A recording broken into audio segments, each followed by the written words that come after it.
विश्रामबाग पोलिसांची मोठी कारवाई. 2,34,750 रुपयाचा चोरीचा मुद्देमाल जप्त. एक आरोपी अटकेत. विश्रामबाग पोलीस ठाण्याच्या गुन्हे शोध पथकाने घरफोडीच्या गुन्ह्याच्या यशस्वी छडा लावत सुमारे 2,34,750 रुपयाचा चोरीचा मुद्देमाल जप्त केला असून या प्रकरणी एका आरोपीला अटक करण्यात आली आहे. पोलिसांनी दिलेल्या माहितीनुसार जप्त करण्यात आलेल्या मुद्देमालामध्ये 18 साधे अल्युमिनियम ट्रॅक, अल्युमिनियमचे 5 तुकडे, 20 स्टेनलेस स्टील पट्ट्या, अल्युमिनियम पट्ट्या तसे इतर साहित्य असा एकूण 2,34,750 रुपयाचा माल समाविष्ट आहे.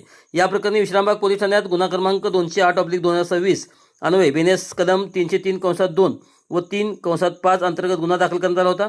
त्यानंतर पोलीस अधीक्षक तुषार दोशी, अप्पर पोलीस अधीक्षक कल्पना बारवकर, उपविभागीय पोलीस अधिकारी तसेच पोलीस निरीक्षक सुधीर भालेराव यांच्या मार्गदर्शनाखाली गुन्हे शोध पथकाने तपास सुरू केला. तांत्रिक विश्लेषण व गोपनीय माहितीच्या आधारे पोलिसांनी संशयितांचा शोध घेतला. चौकशी दरम्यान आरोपीने चोरीची कबुली दिल्यानंतर त्याच्याकडून चोरीचा सर्व मुद्देमाल जप्त करण्यात आला.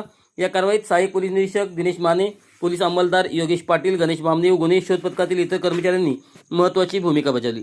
सदर प्रकरणाचा पुढील तपास सहाय्यक पोलीस निरीक्षक दिनेश माने हे करत आहेत.